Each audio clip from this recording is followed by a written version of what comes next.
আগুনের ভিতর থেকে আল্লাহ রাব্বুল আলামিন সসম্মানে ইজ্জতের সাথে ইব্রাহিম আলাইহিস সালামকে মুক্তি দান করেছেন। বলেন সুবহানাল্লাহ।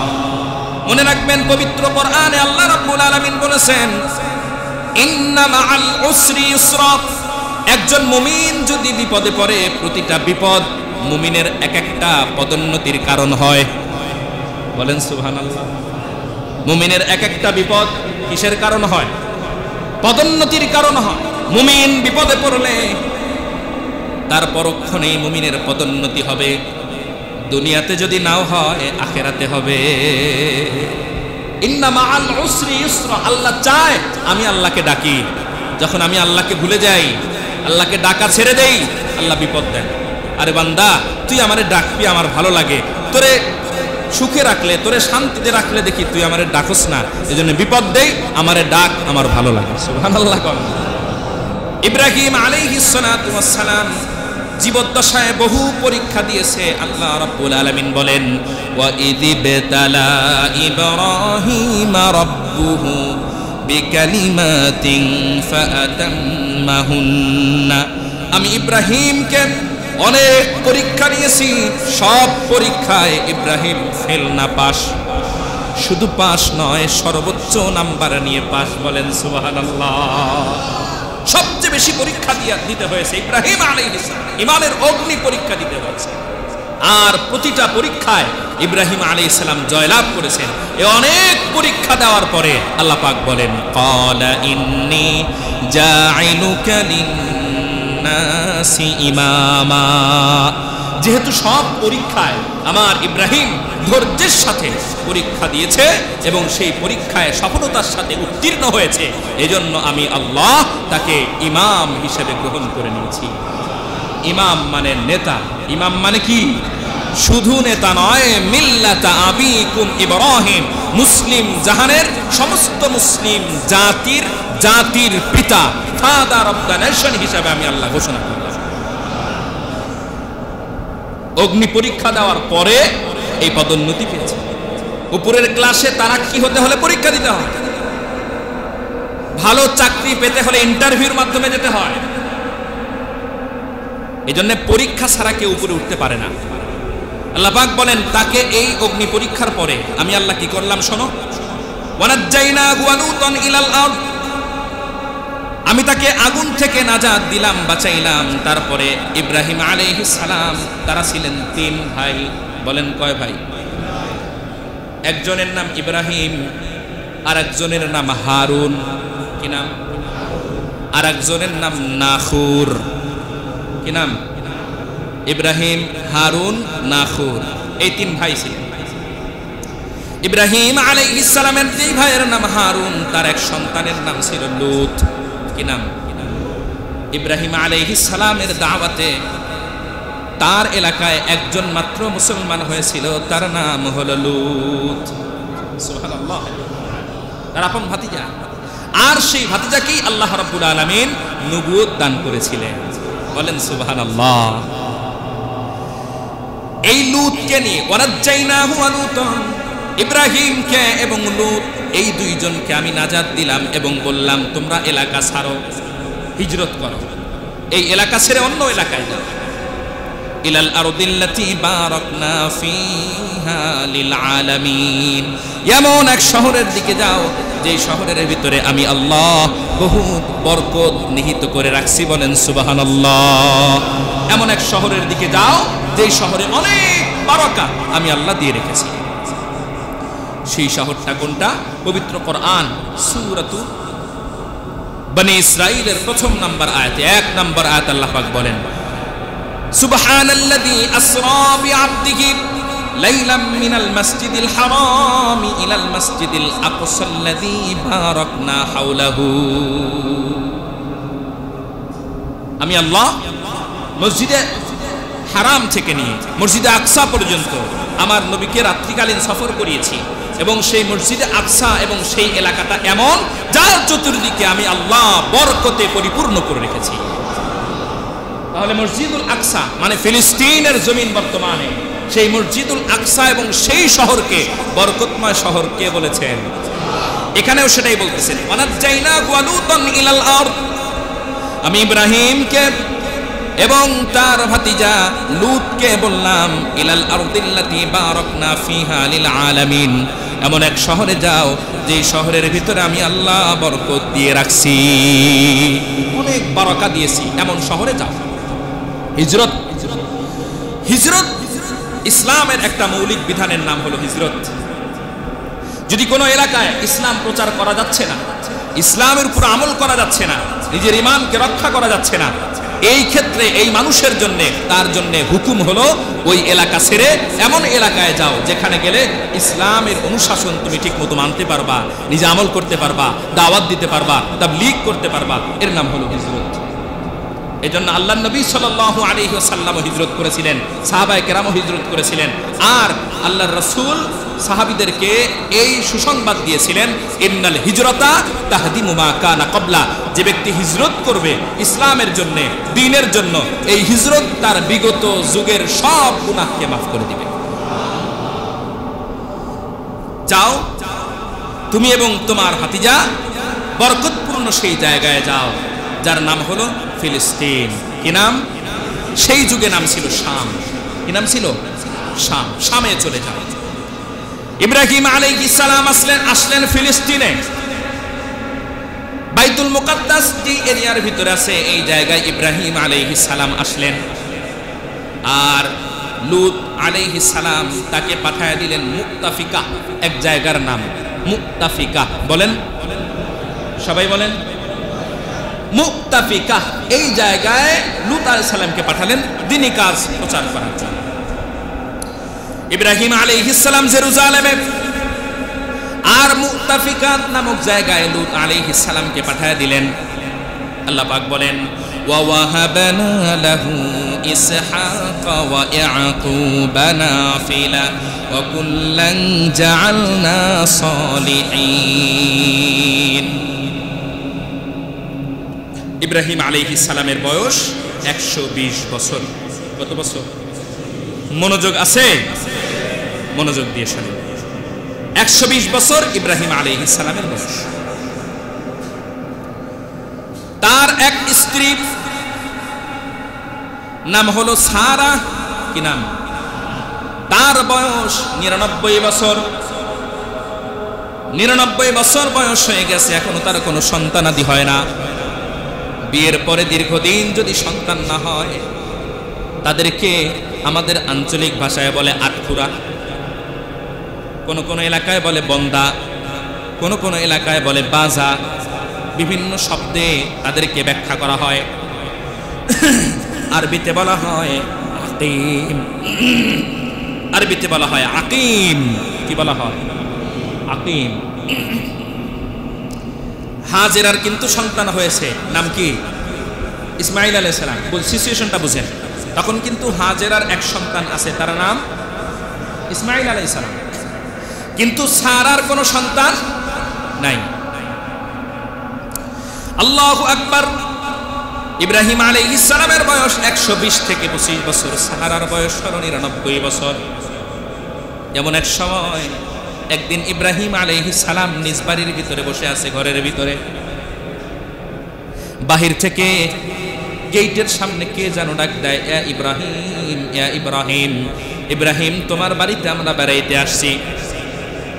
ইব্রাহিম আলাইহিস সালাম গেটের কাছে গিয়ে দেখে আল্লাহু আকবার, কোন কোন রাওয়ায়াতে আছে 7 জন, কোন কোন রাওয়ায়াতে আছে 12 জন। প্রসিদ্ধ রাওয়ায়াতে আছে 12 জন। এই 12 জন ব্যক্তি গেটের সামনে দাঁড়ানো, যে ইব্রাহিম আলাইহিস সালাম মেহমান নওয়াজির দিক থেকে বিশ্বের ইতিহাসে সবচাইতে বেশি মেহমান পরায়ণ ছিলেন, তার নাম হলো ইব্রাহিম। বলেন সুবহানাল্লাহ। বিশ্বের ইতিহাসে সবচেয়ে বেশি মেহমান পরায়ণ ছিলেন যেই ব্যক্তি, তার নাম কি? ইব্রাহিম আলাইহিস সালাতু ওয়াস সালাম।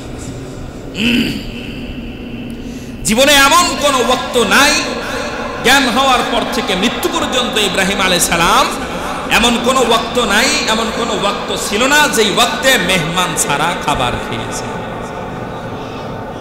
কথাটা যদি বুঝতেন গভীরতা, তাহলে একটু জোরেই সুবহানাল্লাহ বলতেন। ভাবেন তো একটু, মেহমানে যদি ফোন দেয় যে ঢাকায় আসতেছি চিকিৎসার জন্য, অমুক হসপিটালে ডাক্তার দেখাবো, তোমাদের বাড়িতে কিছুদিন থাকলে ভালো হইতো। কয় শরীরটা ভালো যাচ্ছে না, আপনার ভাবিও একটু অসুস্থ অসুস্থ ভাব, আমি হোটেলে খাই, আপনি আচ্ছা আসতেছেন আসেন, আলহামদুলিল্লাহ কোনো অসুবিধা নাই। এইভাবে বললে মেহমান আইব?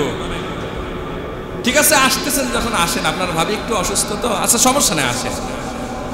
আপনি কি আসতে বললেন না নিষেধ করলেন?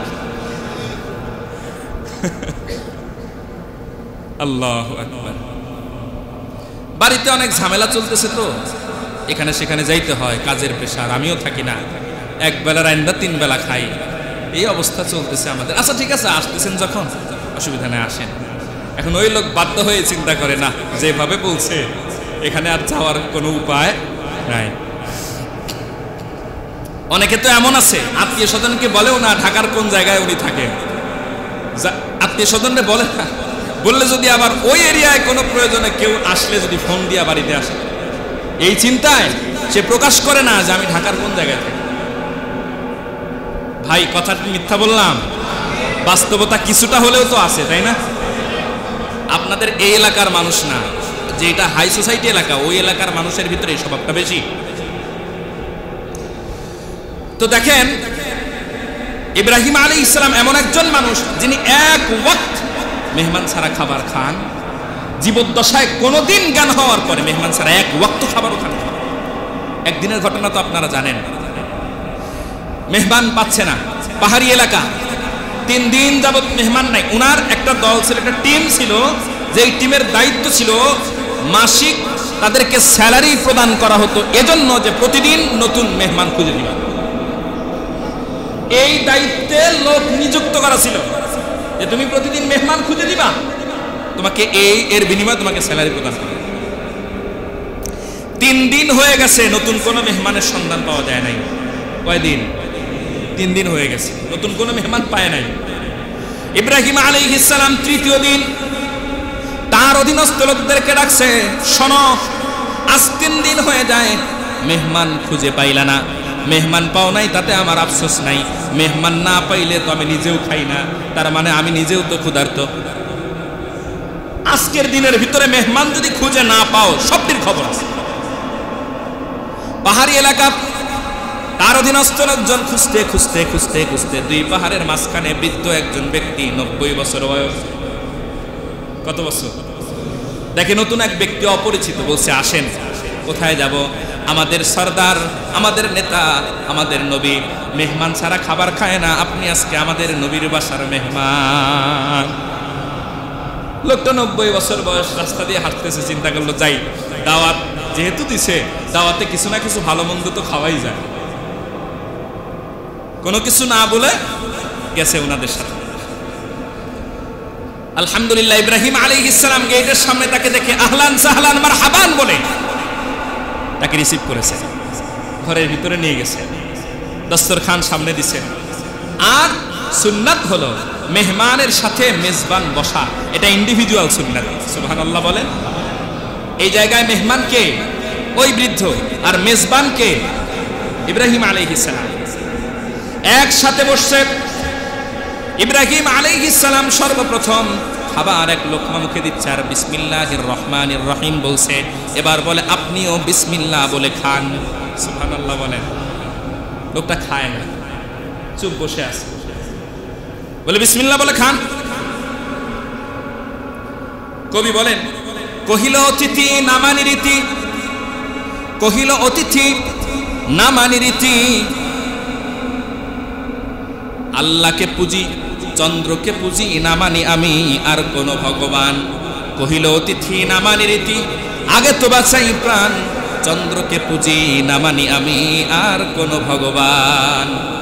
মানে আমি আগে তো পেট বাঁচাই, খাইতে দেন, আমি চন্দ্র পূজা করি, এছাড়া আর কাউকে আমি ভগবান বলে মানি না। তার মানে সে ছিল মূর্তি পূজক, বিধর্মী। ইব্রাহিম আলাইহিস সালাম কয় সর্বনাশ, মেহমান একটা আনলাম, এ দেখি বিধর্মী। বলে বেটা তুমি আল্লাহর খাবার খাইবা, আল্লাহর দেওয়া রিজিক খাইবা, আর আল্লাহর নাম নিবা না, তোমার মতো মেহমান দরকার নাই, যাও। এই খাবারের প্লেটের সামনে থেকে তাকে তুলে দিচ্ছে। তিরমিজিতে হাদিস এসেছে, লোকটা চলে গেছে। আল্লাহ রাব্বুল আলামিন ইব্রাহিম আলাইহিস সালামের কাছে মোবাইল করছে, মানে কি দিছে? ওহি দিছে। ও ইব্রাহিম, লোকটার বয়স কত? কয় 90 বছর। এই 90 বছরে একদিনও সে আমারে ডাকে নাই, আমি তো তার খাবার বন্ধ করি নাই। তোমার সামনে একদিনে সে আমারে ডাকলো না, তুমি খাবারের সামনে থেকে তাকে তুলে দিলা। এই লোকটারে খুঁজে বের করো, নাইলে তোমার নবুয়তি ক্যান্সেল। আল্লাহু আকবার কাবীরা আলহামদুলিল্লাহি কাসীরা।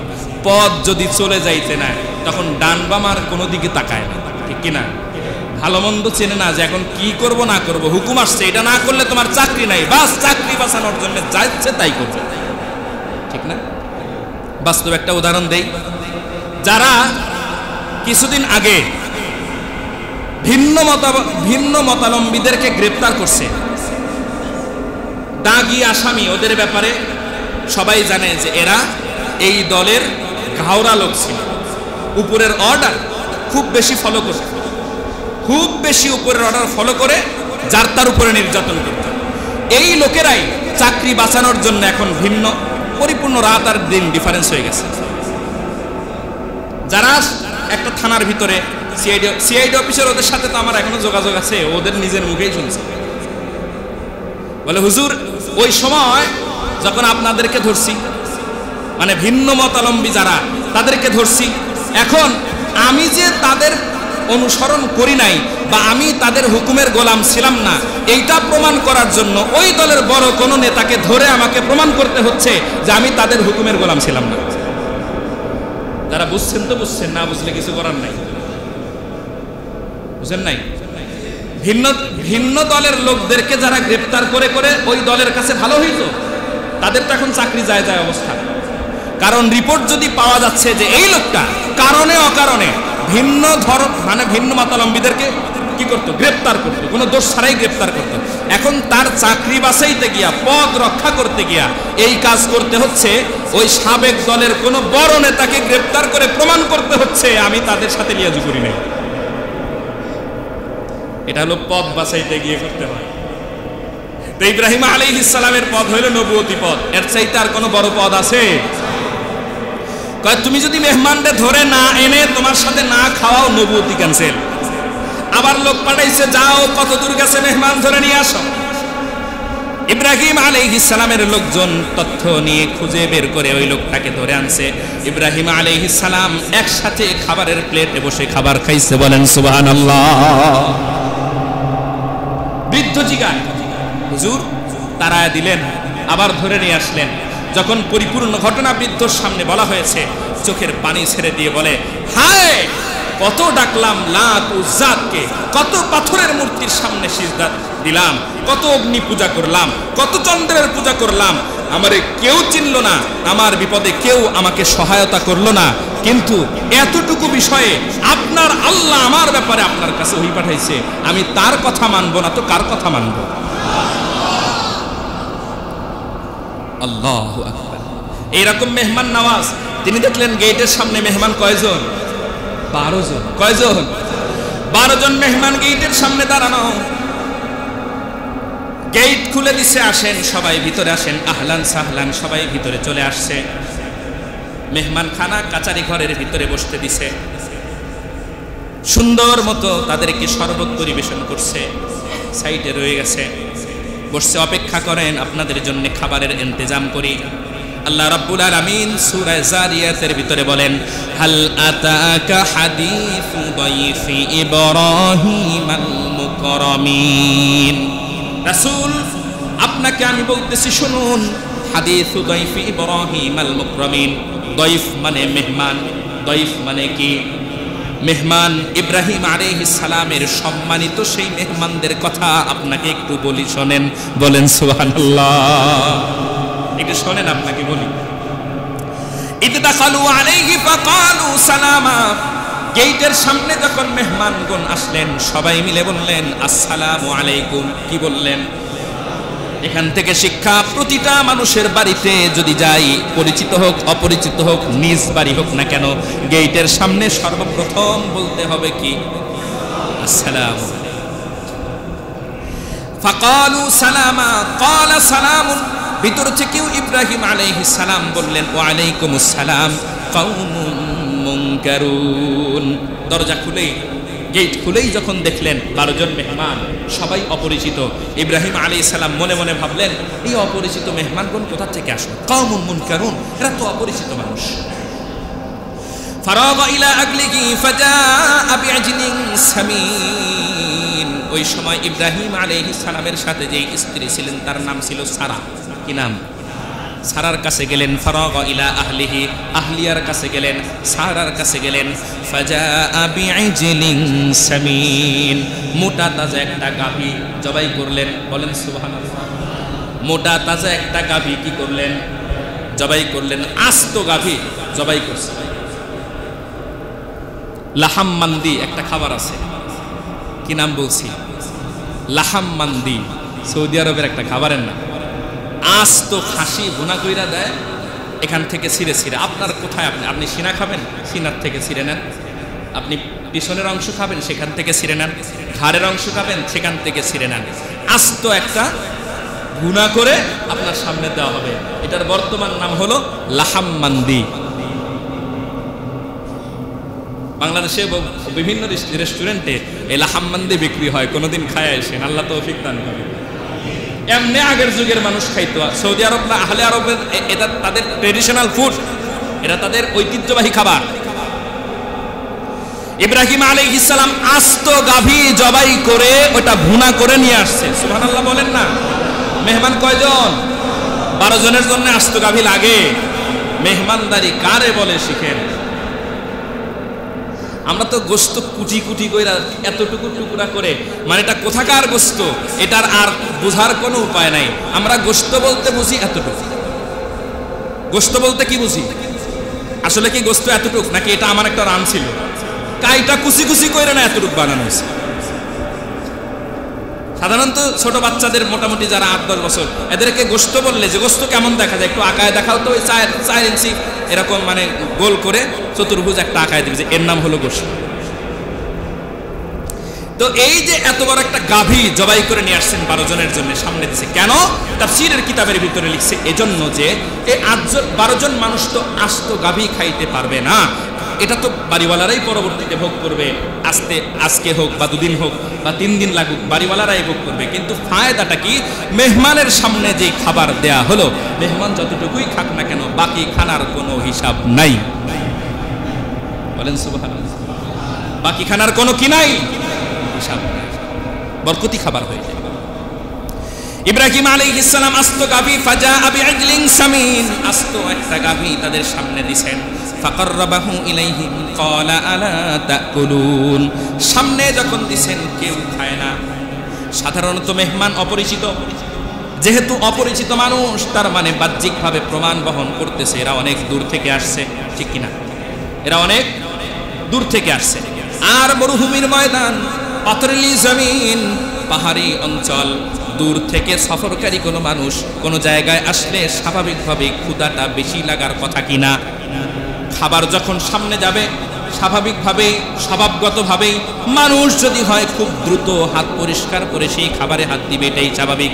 কিন্তু 12 জন অপরিচিত মেহমান, তাদের সামনে আস্ত গাভী ভুনা করে দেওয়া হলো, কেউ এই গাভীতে হাত দেয় না, খাবার খায় না। ইব্রাহিম আলাইহিস সালাম বলেন ফাকালা আলা তাকুলুন, আপনারা কেন খাচ্ছেন না?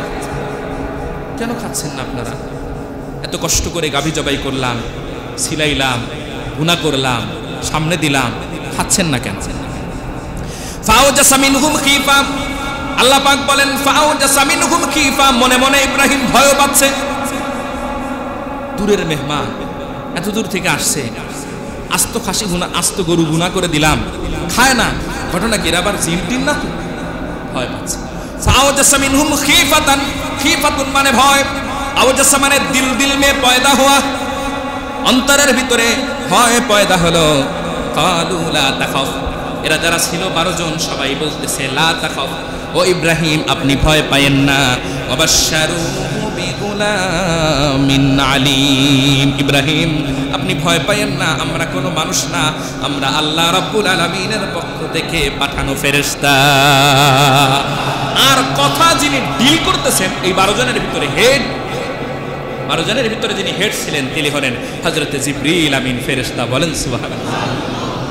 জিবরাইলের নেতৃত্বে এই 12 জন ফেরেশতা।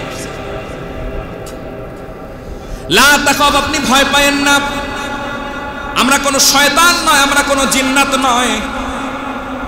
ওয়াবাশশারুহু বিগুলামিন আলীম, আমরা আল্লাহর পক্ষ থেকে রাসূল আসছি। কি কারণে আসছি? 2 কারণে।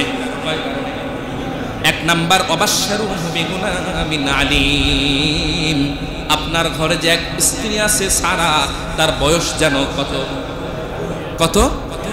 এই 99 বয়সের আপনার স্ত্রী, তার গর্ভে আল্লাহ রাব্বুল আলামিন এক সন্তান দান করবে, সেই সন্তানের সুসংবাদ দেওয়ার জন্য আমরা আসছি। ওই যে ইসহাকের আলোচনা, এখানে তাফসীরুল কোরআন বিল কোরআন, কোরআনের তাফসীর কোরআনের আয়াত দ্বারা করতেছেন, যেটা ইমাম তাবারি রাহমাতুল্লাহি আলাইহি করেছেন। فأقبلت امرأته في صرة فصكت وجهها وقالت عجوز عقيم। দেখবেন খুব স্বাভাবিক এই বিষয়টা। আপনার বাসায় যদি কোনো নামি দামি লোক বেড়াইতে যায়, সাধারণত যে অবস্থাটা হয়, খাবার দাবার রান্না তো করে স্ত্রী, ঠিক না? ঘরের যেই খাবারগুলো আয়োজন করা, থালা বাসন পরিষ্কার করা, এরপরে কোন কোন পাতিলে কোনটা দিবে, কোন বর্তনে কোনটা দিবে, ছোটটাতে ভর্তা, বড়টাতে ভাত, তারপরে বড় চামচ, ছোট চামচ, বিভিন্নভাবে সাজায় টাজায় ভিতর থেকে স্ত্রী দেয় স্বামীর কাছে, এগুলো নিয়ে তার কাছে দেয়, ঠিক না? এরপরে যখন সব খাবার তার কাছে দেয়া হয়, মেহমানটা যদি খুব দামি মেহমান হয়, তখন স্বামী তো গিয়ে তার সাথে বসে খাবার খাচ্ছে, আর ভিতর থেকে স্ত্রী কিন্তু কান পেতে শোনে যে এরা কি আলোচনা করে, কি কথাবার্তা বলে, এত বড় মেহমান বাসায় আসছে, দেখি তার কথাবার্তা শুনি। বাস্তব কিনা বলেন? খুব বাস্তব, স্বাভাবিক। ইব্রাহিম আলাইহিস সালামের স্ত্রী হযরতে সারা কান পেতে দরজার আড়াল থেকে, পর্দার আড়াল থেকে তাদের কথা শুনতেছেন। তারা যখন বলছে আপনার স্ত্রী সারা, তার গর্ভে আল্লাহ সন্তান দিবে, এই কথা শোনার পরে ফাআকবালাতি মুরআতুহু ফি সাররাতিন ফাসাক্কাত ওয়াজহাহা ওয়া ক্বালাত আজুজুন আকিম। ভিতর থেকে উনি চিল্লানি দিয়ে উঠছেন, আবেগ ভিতর রাখতে পারেন। ফাআকবালাতি মুরআতুহু, স্ত্রী আরো নিকটে আসলেন। ফি সাররাতিন ফাসাক্কাত ওয়াজহাহা, চিল্লাইতে চিল্লাইতে, কি বলে এগুলো? আপনার মেহমান কোথা থেকে কারা আসছে, এগুলো কি বলে? কারণ স্ত্রী তো জানে না এরা ফেরেশতা, এটা না নবী জানে, ঠিক না? কি কোথা থেকে কি মেহমান আসছে, এত আদর আপ্যায়ন করে খাবার খাওয়াইতেছি, এই সময় এসে ওনারা কি বলে? যেই না এই কথা বলছেন, ফাসাক্কাত ওয়াজহাহা, ইব্রাহিম আলাইহিস সালাম ঘরের ভিতরে গিয়ে স্ত্রীর মুখ চাপ দিয়ে ধরছে। সুবহানাল্লাহ বলেন না? আল্লাহ পাক হরফান হরফান বয়ান করছে। ভিতরে গিয়ে ইব্রাহিম আলাইহিস সালাম স্ত্রী কি ধরছে? আরে চুপ করো, তুমি তো চিনো না, এরা তো ফেরেশতা, এরা তো মানুষ না, এরা কি? এরা তো ফেরেশতা। ফাসাক্কাত ওয়াজহাহা, তার মুখ চাপ দিয়ে ধরছে। ওয়া ক্বালাত আজুজুন আকিম, স্ত্রী বলতেছে তুমি এগুলো কি কও? ওনারা কি বলে? এক নম্বরে আমি আজুজ, আজুজ মানে বৃদ্ধা, এক নম্বরে আমি বৃদ্ধা। 2 নম্বরে আকিম মানে বন্ধা। বাচ্চা হওয়ার জন্য যেই 2টা জিনিস সবচাইতে বড় প্রতিবন্ধক, সেই 2টাই আমার হয়ে আছে। 1 নম্বরে আমি বৃদ্ধা, 2 নম্বরে আমি বন্ধা, আমার কিভাবে সন্তান হবে? এই কথা আল্লাহ রাব্বুল আলামিন ওই ফেরেশতাদেরকে শোনায় দিছে। বলেন সুবহানাল্লাহ। এবার ফেরেশতারা বলতেছে ক্বালু কাযালিকি ক্বালা রাব্বুকি ইন্নাহু হুয়াল হাকীমুল আলীম। আল্লাহু আকবার। ক্বালু কাযালিকি, ফেরেশতারা ডাক দিয়ে বলে ক্বালু কাযালিকি ক্বালা রাব্বুক, আপনার আল্লাহ চাইছে এজন্য হবে, কোনো কারণ লাগে? চাইছে কি? আপনার আল্লাহ চাইছে বাস হবে। ক্বালু কাযালিক, এজন্যই হবে। ক্বালা রাব্বুক, আপনার রব বলছে তাই হবে, আর কোনো কারণের দরকার নাই। ঈসা আলাইহিস সালাম মরিয়মের পেট থেকে হয়েছে, বাপ ছিল নি তার। হয়েছে কেন? চাইছে কে? আল্লাহ চাইছে।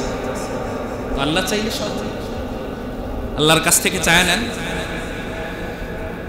এই হচ্ছে না, সেই হচ্ছে না, ব্যবসায় লাভ হচ্ছে না, সংসারে শান্তি হচ্ছে না, আল্লাহর কাছ থেকে চায় নেন। আল্লাহ যদি চায় আপনার উপরে সন্তুষ্ট হয়ে যদি দেয়, আর কেউ ঠেকানেওয়ালা আছে?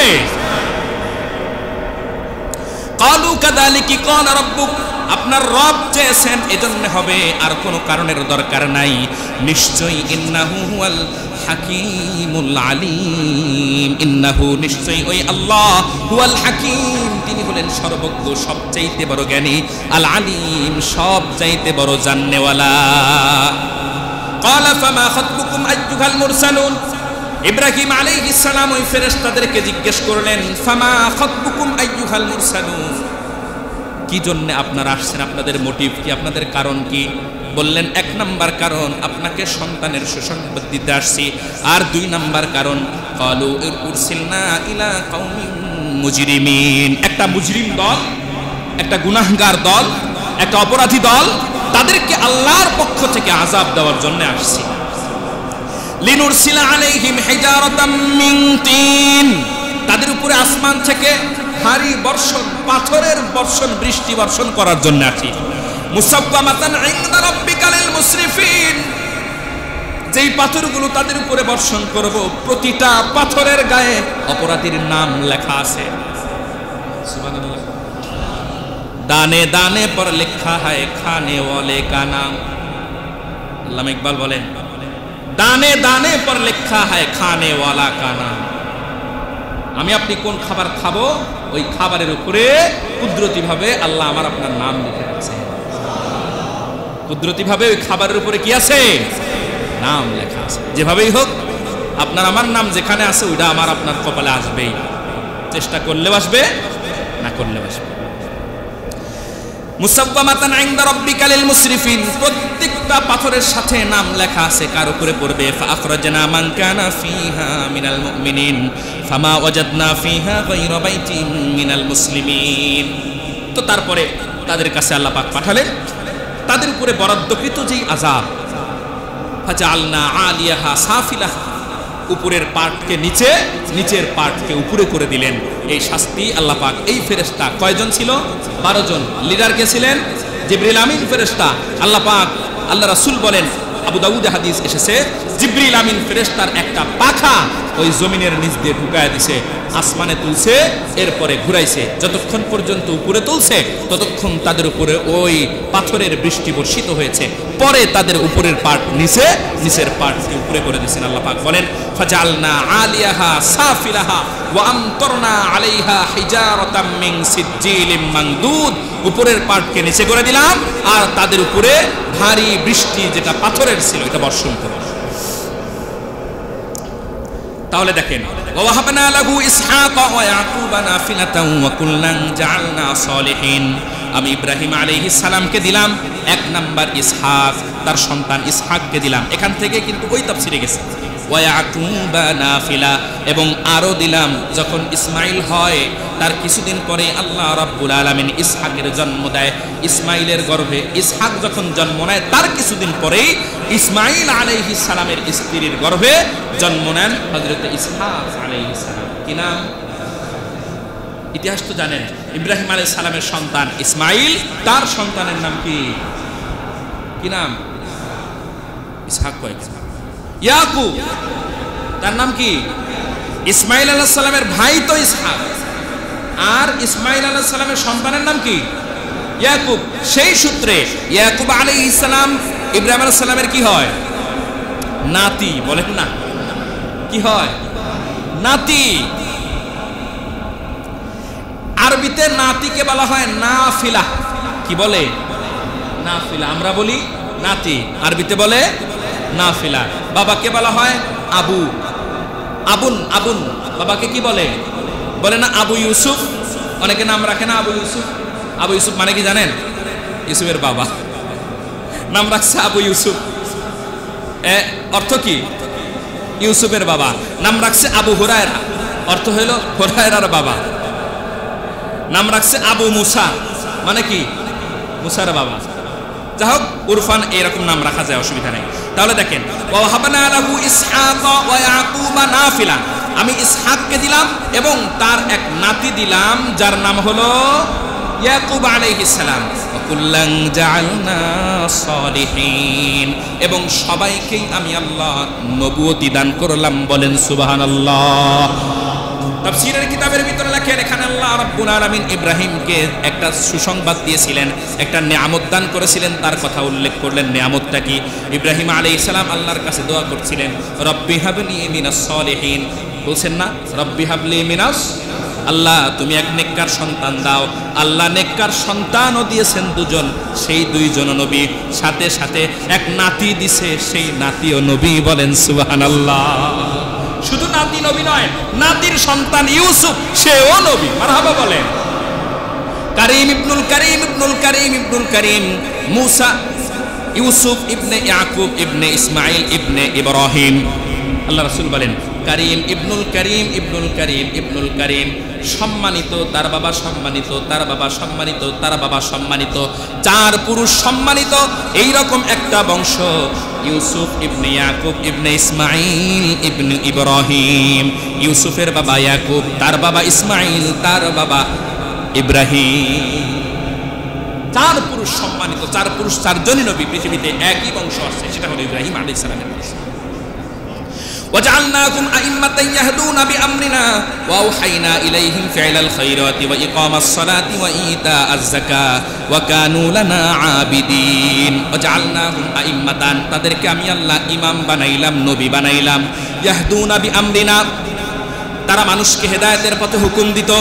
ওয়া আওহাইনা ইলাইহিম, এবং আমি আল্লাহ তাদেরকে ওহী নাজিল করলাম কয়েকটা কাজ করার জন্য।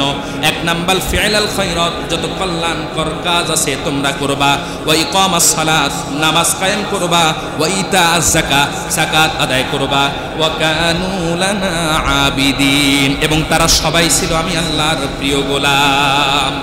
তাহলে দেখেন, সেই যুগেও নামাজ ছিল কি ছিল না? যাকাত ছিল কি ছিল না? সেই যুগেও নামাজ ছিল, যাকাত ছিল। নবীদেরকে পর্যন্ত ছাড় দেওয়া হয় নাই। নবীর উম্মতদেরকেও বলা, নবীদেরকে বলছে হুকুম দাও মানুষকে, তোমরা তো পড়বাই, তোমাদের উম্মতদেরকেও হুকুম দাও তারা যেন নামাজ পড়ে, তারা যেন যাকাত আদায় করে। বলেন সুবহানাল্লাহ। ওয়ালুতান আতাইনাহু হুকমান ওয়া ইলমা, এবং আমি আল্লাহ লূত আলাইহিস সালামকে দান করেছিলাম হুকমা ওয়া ইলমা। হিকমত মানে প্রজ্ঞা, ইলম মানে জ্ঞান। ওয়ানাজ্জাইনাহু মিনাল ক্বরিয়াতিল্লাতী কানাত তা'মালুল খাবাইস, তার গোত্রের লোকেরা যারা অন্যায় করত, খবিসি কাজ করত, খারাপ কাজ করত, তাদেরকে ধ্বংস করে আমি আল্লাহ লূত আলাইহিস সালামকে নাজাতের ব্যবস্থা করেছি। সকালবেলায় শেষ রাত্রিতে লূত আলাইহিস সালামকে জিবরিল আমিন ফেরেশতা বলে, আপনি এলাকা ছেড়ে চলে যান, বাড়ি ছেড়ে চলে যান, আপনার সাথে আপনার অনুসারীদেরকে নিয়ে যাবেন। লূত আলাইহিস সালাম সবাইকে নিয়ে রওনা হয়েছে। তার স্ত্রীও পিছে পিছে চলতেছে। তার স্ত্রী কিন্তু কাফের ছিল। লূত আলাইহিস সালামের স্ত্রী কি ছিল? কাফেরা ছিল। একটা মজার কথা বলি, লূত আলাইহিস সালাম নবী ছিলেন। কেমন নবী? যার প্রশংসা আল্লাহ নিজে করতেছেন। আমি তাকে হিকমত দিয়েছি, আমি তাকে প্রজ্ঞা দিয়েছি, ওয়া ইলম, আমি তাকে জ্ঞান দিয়েছি। তো আমি আল্লাহ যাকে হিকমত দিয়েছি, প্রজ্ঞা দিয়েছি, জ্ঞান দিয়েছি, আল্লাহ যার ব্যাপারে বলেছে এই প্রশংসা, তার উপরে জ্ঞানী আর কেউ থাকতে পারে? এইরকম একজন মানুষ। তার স্ত্রী কি ছিলেন? কাফেরা ছিলেন। তালাক কি দিছে? বলেন না কেন? তালাক দিছে। আরে মিয়া, নবী মানুষকে দাওয়াত দেয়, মানুষ তো কত খোটা দিবে, আপনার স্ত্রীর আগে দাওয়াত দেন। হ্যাঁ কাফের, আপনি আসছেন আমারে দাওয়াত দিন। তাবলিগওয়ালারা এমন কথা শুনে কি শোনে না? আপনার ভাইয়া নামাজ পড়ে না, আপনি আসছেন আমারে দাওয়াত দিতে। আগে ঘর ঠিক করেন, আপনার ভাইয়ের আগে দাওয়াত দেন। এরকম কথা অহরহ শোনা যায়। তো আগে ঘর ঠিক করব, তারপরে অন্যকে দাওয়াত দিব। খুব সহজ একটা বিষয়, তালাক। দোষ তো থাকবেই, দোষ গুণ মিলেই সব মানুষ, ঠিক কিনা? আপনি আপনার স্ত্রীর বহু দোষ আপনি পাচ্ছেন, আপনার কি দোষ নাই? আছে কি না? তো সে ইসলাম মানে না, নামাজ পড়ে না ঠিক মতো, তাই বলে আপনি তালাক দিয়ে দিবেন, এই সিদ্ধান্ত নেবেন না? খবরদার। হ্যাঁ, এটা আপনার জন্য আরেকটা নিয়ামত। আপনার স্ত্রী ঠিক মতো নামাজ পড়ে না, দিন ধর্ম পালন করে না, আপনাকে কষ্টে রাখছে, আপনাকে জুলুম করতেছে, আপনার কথা ঠিক মতো শোনে না, এর কারণে কি হচ্ছে জানেন? আপনার ইজ্জত আল্লাহর কাছে বাড়তেছে যে আপনি এইরকম একটা মহিলাকে সহ্য করে চলতেছেন। এক বুজুর্গের কথা শোনাই, দারুল উলুম দেওবন্দের তিনি শাইখুল হাদিস ছিলেন, বুখারী শরীফের ওস্তাদ ছিলেন। মনোযোগ আছে? হঠাৎ আমার মাথায় আসলো, আমি নামাজের আগে পড়তেছিলাম, দারুল উলুম দেওবন্দের ওস্তাদ বুখারী শরীফ পড়ান, উপমহাদেশের সবচাইতে বড় মাদারিস, উম্মুল মাদারিস যেটাকে বলা হয়, সেই মাদ্রাসার ওস্তাদ বুখারী শরীফ পড়ান। শত শত তার মুরিদান, ওনার কাছে 24টা ঘন্টা মানুষ এসে পড়ে থাকে, যার কারো ফ্যামিলির কথা বলে, কারো দিলের কথা বলে, কারো রোগের কথা বলে, কারো গুনাহের কথা বলে, নানা রকম ভাবে ওনার কাছে মানুষজন আসে। এক ছাত্রকে পাঠাইছে, যাও আজকে সন্ধ্যাবেলায় আমার বাসায় যাও তো, খাবারটা নিয়ে আসো। আমার দিকে তাকান, মনোযোগ আছে? বলছে খাবার নিয়ে আসো, যাও একটু বাসায় যাও। ছাত্রটা বাসায় গেছে খাবার আনতে, স্ত্রী পর্দার আড়াল থেকে বলতেছে, কার খাবার নিতে আসছো? কেন, আমাদের হুজুরের নাম কি? তো নাম বলছে যে মুফতি মাওলানা মুফতি অমুক সাহেব দামাত বারাকাতুহুমুল আলিয়া। দামাত বারাকাতুহুম মানে কি জানেন? দামাত বারাকাতুহুমুল আলিয়া মানে তার বরকত, তার রহমতটা আমাদের উপরে আরো দীর্ঘ হোক, এভাবে দোয়া স্বরূপ তার নামটা বলছে। এখন স্ত্রী ভিতর থেকে বলে, এই শয়তানের জন্য এত বড় দোয়া? কে বলতেছে? কার ব্যাপারে বলতেছে? দারুল উলুম দেওবন্দের বুখারী শরীফের ওস্তাদ, তার ব্যাপারে বলতেছে এই শয়তানের নামে এত বড় দোয়া। আপনি আপনার স্বামীরে শয়তান বলেন, তো শয়তান বলবো না তো কি বলবো? তোমাদের কাছে সে হাজার ভালো হইতে পারে, এর মতো শয়তান দুনিয়া আসেনি। ছাত্রের তো মাথা খারাপ হয়ে গেছে, হায় রে, সারা জীবন যে ওস্তাদের জুতা টানলাম, যে ওস্তাদের পাও টিপলাম, মাথায় তেল মালিশ করলাম সামান্য কিছু নসিহত পাওয়ার জন্যে, বরকত পাওয়ার জন্যে, আর সেই ওস্তাদের স্ত্রী তারা শয়তান বলতেছে, তো আসলেও তো শয়তান মনে হয়। এই ধারণা অন্তরে নিয়ে ভাঙা ভঙ্গুর হৃদয় নিয়ে ওস্তাদের কাছে গেছে। হুজুরে তো বাসায় যখন ছাত্রটা পাঠাইছে তখন থেকেই টেনশন, কারণ স্ত্রীর খবর তো তিনি জানেন। আরো ছাত্র আসার পরে দেখে মনটা ভাঙা, জিজ্ঞেস করছে, বাজান কিছু হয়েছে নি? কিছু শুনছো বা কোনো কিছু ঘটছে অনাকাঙ্ক্ষিত কিছু? না হুজুর তেমন কিছু না, তবে মনটা খারাপ হয়েছে। কেন? আপনার স্ত্রী সে আপনার ব্যাপারে যা বললো তাতে তো আমার ইতমিনান, আকীদা, বিশ্বাস এতদিন যা অর্জন হয়েছিল সব শেষ। তো এরকম স্ত্রী যে নাকি আপনার প্রতি তার বিন্দু পরিমাণ সম্মান নাই, একজন আজনবী, একজন অপরিচিত মানুষের সামনে আপনাকে এইভাবে প্রেজেন্ট করলো, তাহলে আপনার উপরে যে কি যায় এটা তো আল্লাহই ভালো। হুজুরে যে জবাব দিয়েছেন শিরোধার্য, স্বর্ণাক্ষরে লেখা রাখার মতো। প্রতিটা পুরুষ স্বামী যারা আছেন সবাইকে বলতেছি, এই কথাটাই মাথার ভিতরে রাখেন। উনি বলেন, বাজান এই যে বাহিরের জগতে আমার যে ইজ্জত আর সম্মান দেখো, এ লক্ষ লক্ষ মানুষ আমাকে সম্মান করে, মাথার তাজ মনে করে, আমার কাছে আসে পানি পড়া নিতে, আমার দোয়া নিতে আসে, আমাকে বহুত বড় বুজুর্গ মনে করে। এই যে মাকাম, এই যে ইজ্জত আল্লাহ আমাকে দান করেছেন, এইরকম একটা স্ত্রীর জ্বালা যন্ত্রণা সহ্য করার ফলেই আল্লাহ পাক আমাকে এই মর্যাদা দান করছেন। এজন্য হতাশ হয়েন, স্ত্রী কথা শোনে না, আপনি সহ্য করেন, ধৈর্য ধরেন, অন্যদিকে আল্লাহ পাক আপনার ইজ্জত বাড়ায় দিন। আল্লাহ পাক আমাদের সকলের ফ্যামিলিতে শান্তির ফয়সালা করেন। আরো জোরে বলেন আমিন। শেষ করছি আর এক আয়াত, অলুতন আতাইনাহু হুকমা ওয়া ইলমা ওয়া নাজ্জাইনাহু মিনাল ক্বরিয়াতিল্লাতী কানাত তা'মালুল খাবাইস ইন্নাহুম কানু কওমা সাওইন ফাসিকিন ওয়া আদখালনাহু ফি রাহমাতিনা। আমি আল্লাহ তাদেরকে আমার রহমতের চাদরে আবৃত করে নিয়েছি। ইন্নাহু মিনাস সালিহিন, নিশ্চয়ই নূহ আলাইহিস সালাম তিনি একজন সালেহ, নেককার, দিনদার বান্দা ছিলেন। আমি আল্লাহ তাকে নবুয়তি দান করেছি। তার স্ত্রী যদিও কাফের ছিল, তাকে আমি আল্লাহ নবুয়তি দান করে নেককার মানুষদের অন্তর্ভুক্ত করেছি। বলেন সুবহানাল্লাহ।